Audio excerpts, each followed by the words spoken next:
My male 34 friend Chantel, female 25, is pregnant. She only found that out recently. Unfortunately, she found herself being evicted due to rent arrears and has nowhere to go, and the local council won't help her because they claim it's her fault because she refused to pay the landlord. I moved in with my girlfriend a month ago. Evelyn, my girlfriend, female 31, owns her flat. It's got a bedroom, a sitting room, and her home office. I work physically, so I don't need a home office, but she's a translator. She translates books and primarily works from home. When I found out Chantel needed a place to stay, I asked Evelyn, but she refused, claiming she needed her office. I gave her a few days, hoping that she'd understand the difficult position Chantel is in, but she wouldn't budge. So I approached her again, telling her she could work from our bedroom or anywhere, but it's cruel to leave a pregnant young woman alone. She still refused. Told me she's only met Chantel once and Chantel was rude to her.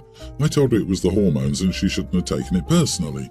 She told me I was out of my mind if I thought she'd give up her office for someone who wouldn't even pay rent. I said she couldn't expect a homeless person to pay her rent, and she didn't ask me, so why should my friend? She wasn't happy with that. She told me her answer was final and not to bother her anymore about that. I said I live there too and she must consider my opinion. She replied, "That can change." I told her she was an idiot for saying that, but she replied that I was the idiot for even suggesting something so outrageous. She locked herself in the office to work. I'm furious with her, she's so out of line. I was about to go out with some mates as it was Friday and I vented to one of them and he told me that I was an idiot. I thought I was right, but my mate agreeing with her surprised me and I wondered, was I the idiot? Edit, perhaps I didn't explain properly. Chantel is a vulnerable young woman needing help that Evelyn could easily provide. You want to move a pregnant woman into your girlfriend's flat and have her give up her own office so your rent-dodging friend has somewhere to stay? That's something. Ha ha ha, that's about as absurd an idea as I've heard today. You are the idiot. Is the baby yours? Yeah, I'm like, dude nuking his current relationship, at least the baby better be his, lol, otherwise this man is literally destroying his relationship over something that's absolutely none of his business. Dude, it's been a month since you moved in, and you're trying to take over and move in your pregnant possible side chick who's made herself homeless by refusing to pay rent and whose only interaction with the person who owns the property has been to be rude to them. You should break up with your girlfriend because she would be better off without you. And they'll be living with a newborn. Even in the best of circumstances, that is not a fun thing. They'll probably expect her to be a second mommy and ATM and help with changing, feedings, etc. I was also a bit curious about a friendship between OP, 34, and Chantel, 25. How are you guys friends with such a huge age gap? I hope your girlfriend realizes how pathetic you are and kicks you out. A grown man moving into your girlfriend's flat seems like she's already taking on one bum who doesn't pay rent. You're forcing her to take on another one. You are delusional. You don't understand it. OP's a good guy. Get your own place and let Chantel move in there. Then you can help her get back on her feet. Since you seem to be such a nice and caring guy, maybe buy an old building and turn it into a homeless shelter. Evelyn is obviously not seeing what a caring and compassionate man you are. I can't believe your own friend doesn't even see what a heart of gold you have. The nerve of these people. I can see why Chantel would be rude to Evelyn. She's clearly not charitable enough like you are. I genuinely hope you and Chantel start a non-profit and help others in need with your same level of entitlement. You are the idiot, even if the baby isn't yours. My husband and I meet with a group of friends, 8 people total every Friday. We choose a brewery, meet there for a couple of beers and play games, Cards Against Humanity, Trivial Pursuit. Just a fun night with friends and an all-round good time. We're all in our 30s and 40s, some of us have small kids, others like us are empty nesters. It's an adult-only thing, so the friends in the group with small kids get babysitters so we can have adult time. We went to the brewery last week, about an hour-and-a-half drive for 4 out of the 8 of us that we wanted to try for almost a year. My husband and I got there first and found a large picnic-style table close to the bar while we waited for our group to get there. It was 2 large picnic tables side by side and you could easily fit our group on one table and another large group on the other. While waiting, a woman approached us and asked if she and her group could take the other side of the table. Of course, we told her yes, and she signaled for her friend's partner. He came to the table and he had an infant carrier and was holding a toddler's hand. I immediately looked at my husband and said, it would have been nice for her to mention that they had kids with them. A few minutes after they sat down, the rest of their group, 6 people in total, came to the table, and each of them had kids with them. One of the kids, who was a toddler, was screaming to be put down and immediately started running when they did. I was pretty upset and told the woman that it was really not cool of her to not even mention that their entire group had small children and that there were plenty of other tables that would have accommodated them in the tap room. They ended up moving tables, but not after the friend and partner of the first woman said it was not cool of me to make them move tables. My husband said that I was out of line, and when we told this to our friends, they were split, with half of them agreeing that it was not okay for them to not say anything about the kids, and the others saying that there is no rule against having kids in the tap room, so I should just have let it go. So, am I the idiot for calling out a woman at the brewery? Edit, this was not a restaurant, this was an actual brewery, tap room that brews and serves craft beers. Where I live, they're forbidden by state law to serve food of any kind. The only non-alcoholic drink is water. I get it, I don't want to deal with crying and screaming children, but she was under no obligation to tell you they had kids. You're in public. You're going to have to assume people have children, and they're going to be around you. You could have up and moved as well the minute you saw that they had kids instead of being rude. Sorry, but you are the idiot.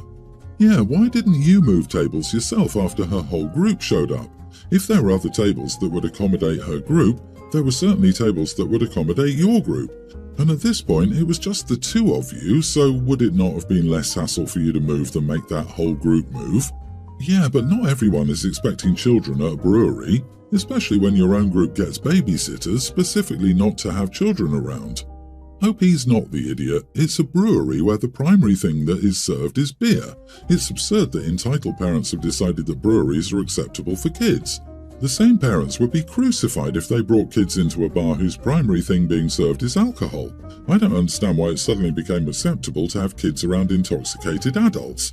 Makes no damn sense. Ever since my children were small, our family, my wife, 47, and I, 45 female, kids nearly adult male and teen female, has had a tradition where we let each kid pick a restaurant to go to as an end-of-school year celebration. They each pick whatever restaurant they want for us all to go to and order what they want.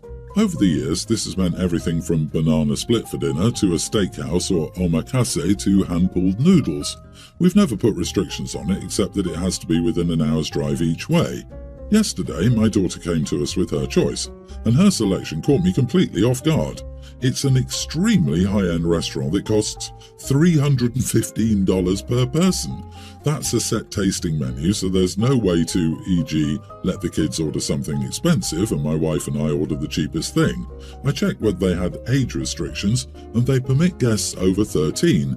With tax, tip, and parking, it'd be north of $1,500.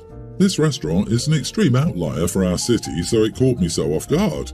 Even the fancy steakhouses here only run $100 per person, even if you order a nice steak, an appetizer for the table, and desserts. We've certainly let the kids pick expensive restaurants before. Still, prior to this, the most expensive things they've ordered were a $55 ribeye or a $60 omakase. We generally budget around $1,000 total for both meals, and anything left over goes into the family vacation fund. My wife and I told her that that was out of our budget, and she got very upset and said we had promised her any restaurant she wanted, which is true, we did say that, and she said I was going back on my word.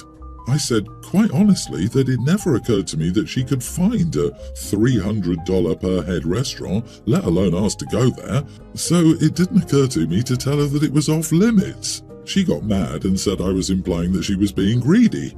I said, I don't think you're greedy, I do think you're being unrealistic. She burst into tears and said she couldn't trust us anymore.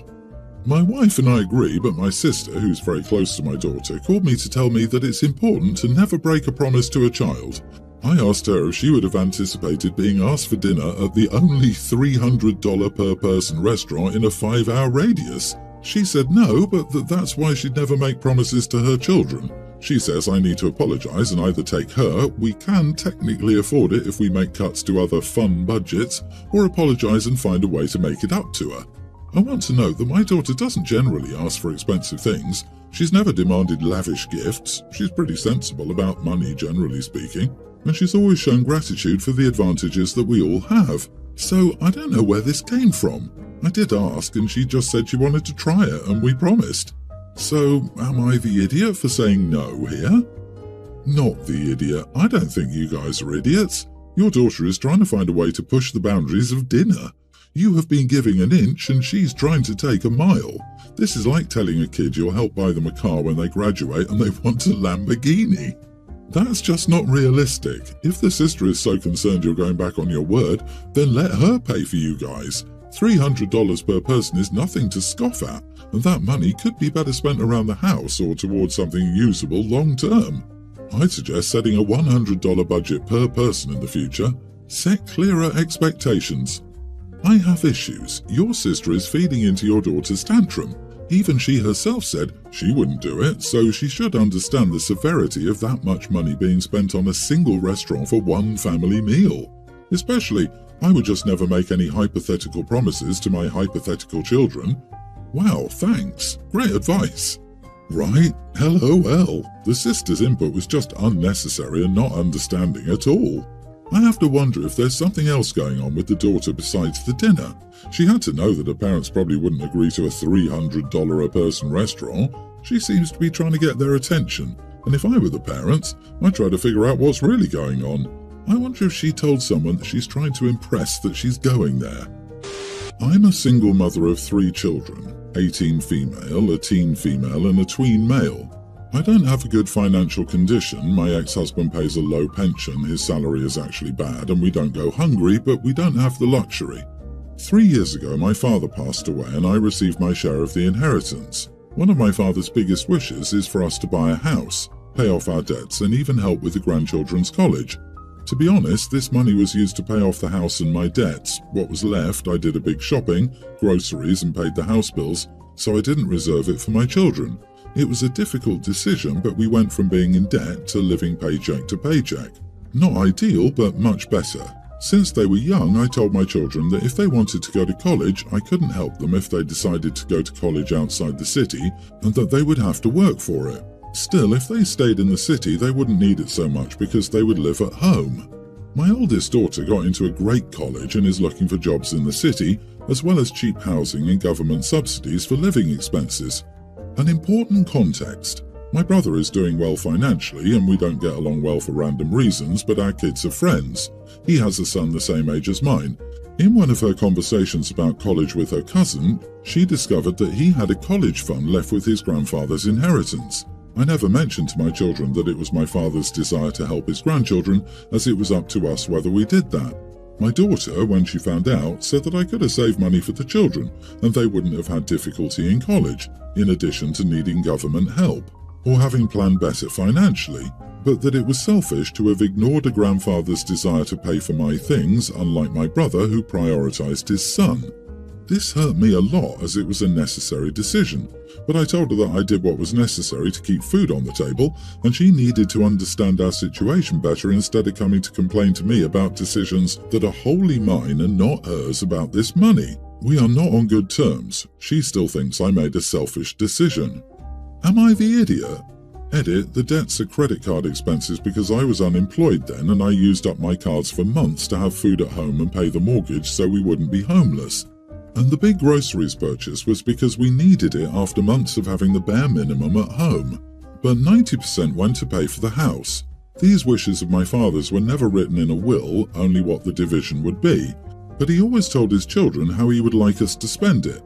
So it was $120,000. About $110,000 went on the home, paid off all, $8,000 for my debts and $2,000 for groceries and paying bills. If it was of utmost importance that the money goes to your kid's education, he could have set it up that way in his will. He didn't and left everything to you instead. Not the idiot. It's not like you're using the money for vacations instead of funding their education. Also, you have minor children in the home currently. Housing and food take precedence over post-secondary education.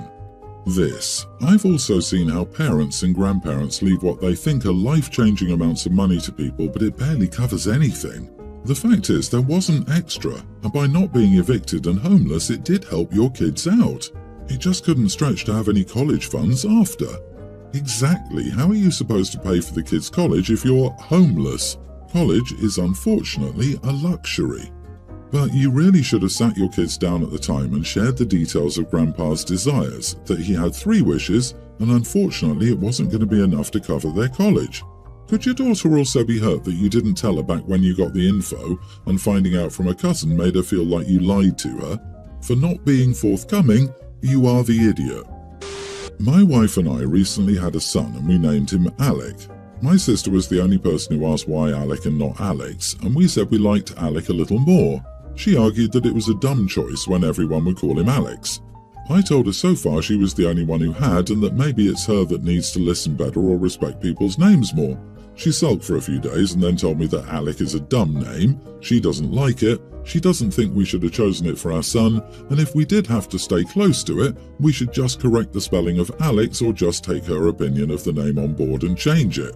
I waited until she was finished and I told her that her opinion on Alex's name is useless to my wife and me, and she should kindly not keep sharing it or try overwhelming my wife with it, who has developed pretty serious postpartum anxiety.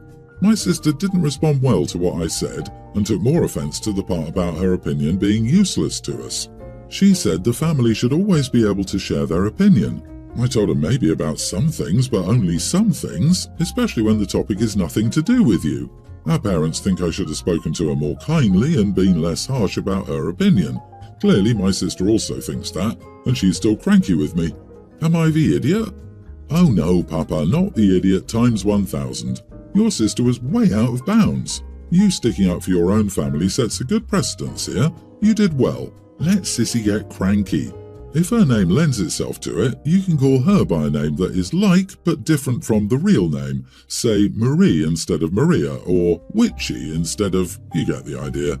If she complains, tell her you like your alternative version better and what's the big deal. Some gentle sibling ribbing here might bring home the point.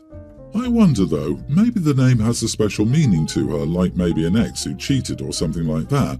Also, she voiced her opinion. Once was enough. However, what she did later isn't voicing an opinion, it's imposing an opinion and actively trying to control someone's actions, so that opinion will be honoured. OP is way more generous with his patients than I am. I would match her energy and let her know how stupid she was for her unsolicited comments and how even more ridiculous she was for insulting a newborn for his name, and how ridiculously stupid of her to double down. Honestly, if I were OP, I'd go no contact with the sister until she can say the baby's name correctly.